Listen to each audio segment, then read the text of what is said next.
Ekstremværet Hans en av de dyreste naturkatastrofene som noen gang har rammet Norge. Finans Norge sier de kan slå fast at dette en av de dyreste i historien. Skaden har blitt anslått å koste rundt 1,6 milliarder kroner. Det kommer fortsatt inn skademeldinger, og flere steder flomsituasjonen fortsatt en trussel. Oljefondet fikk en avkastning på 10%, og markedsverdien økte til 15 299 milliarder kroner i første halvår i år.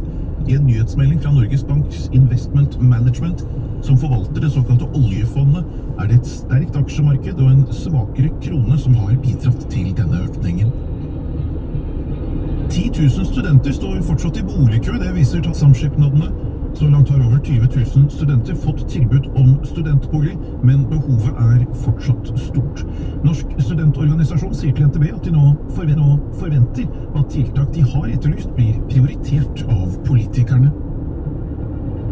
I en ny meningsmåling for Oslo får Arbeiderpartiet 15,2% oppslutning. Det går med det tilbake 3,9 prosentpoeng fra målingen i juli.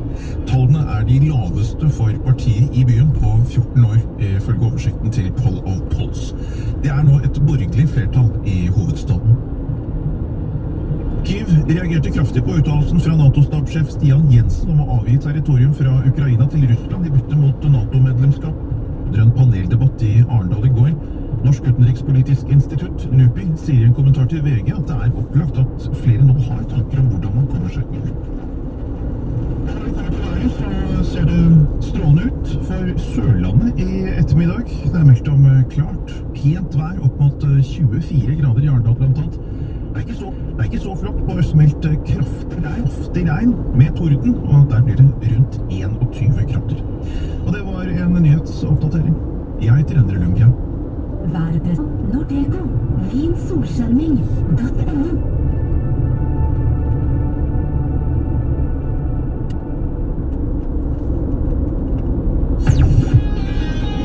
Riktig god morgen, du på Radiometro denne onsdag 16. august, og vi skal snakke mer vær når det blir dagens værrunde etter Cranberries.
17 grader, litt overskyet.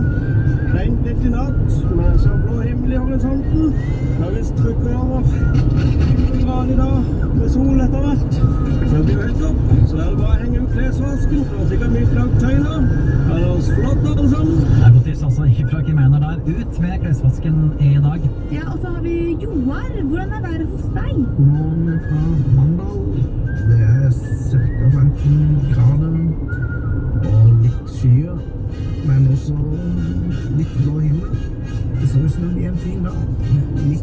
Litt grann vind her også. Ha det fint. Takk skal du ha, Joar. La oss da forflytte oss litt lenger nordover til Arendal. Bjørn Harald, vet du, har sendt oss en værrapport hvor han skriver: Morgen, været i Arendal ser bedre ut i dag enn i går. Har regnet en del, men nå er det opphold. Kimter litt blått oppi der. Cirka 15 grader, and as we speak, der hilser frøken Sol på. Ha en vinkelsliper-fri dag.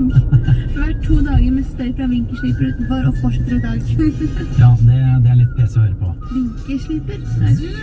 Ja, det er Nå fikk jeg nesten frysninger når du gjorde det der. Vi skal holde oss i Arendal, vi. Til Geir. God morgen. Da er det glimt av sol, glimt av blå himmel, oppholdsvær, 15 grader. Nei, det er en fin hump day. Ha en god dag. Ja, takk like måte, Geir. Så er det Trude i Askim. Hun skriver: her er det lett regn og overskyet. Håper det letter etter hvert. Ønsker dere en fin lille lørdag, Stian og Tiril. Hilsen Trude fra Askim. Ja, tusen takk. Å, det er lille lørdag. Jeg glemmer det. Det er jo det, vet du. Woho! Takk for det, Trude. Og så har vi, ikke Trude, men Tone i Hurdal. Hun sender et bilde med blå himmel og grønt gress. Oi, se på Det den, så ja. skikkelig sommerlig ut, og skriver: i Hurdal er det 15 grader og blå himmel. Tror det blir en vakker dag med regn på ettermiddagen. Ha en fin hub day. Ja, takk det samme. Kan vi avslutte hos Silje Karoline i Kongsberg i dag? Morgen, da er det Silje fra Kongsberg. Enda ikke helt i form, men bæremelding, det må komme, vet du. Det er 13 varmegrader, det skal bli 83-20, litt sol og overskyet. Så vil det regne litt på ettermiddagen og til kvelds. Så jeg håper at alle får en fin havntøy. Ha det bra. Og tusen takk for at du stiller opp, Silje Karoline, selv om du er litt under the weather, som det heter på engelsk. Ja, litt sånn småsyk. Ja, og masse god bedring til deg, Silje Karoline. Og takk for alle værrapporter. Nå til Johnny Nash og Rock Me Baby i Metromorgen. Rock me, baby. Rock me out here on the floor. Rock me, baby.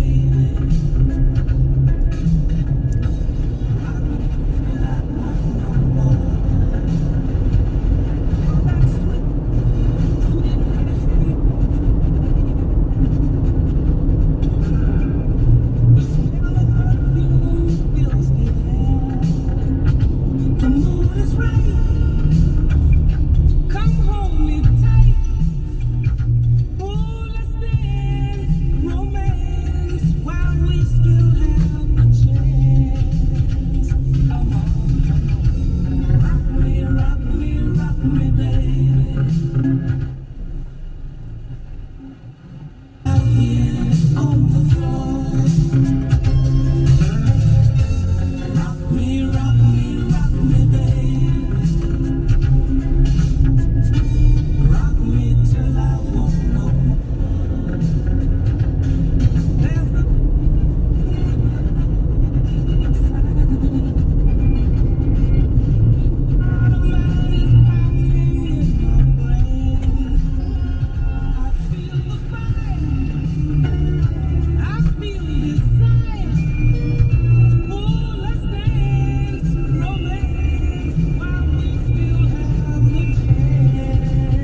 treffer taket, så treffer alle minnene meg.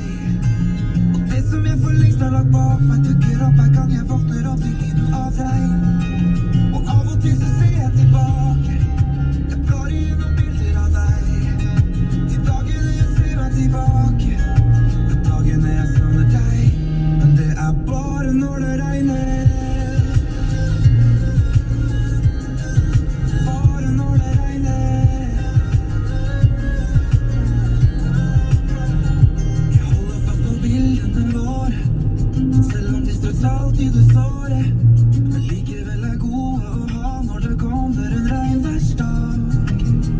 Mens jeg venter på at sola skal skinne, jeg venter på at du skal forsvinne, så jeg kan gå tilbake til livet hvor alt rundt meg føles bra.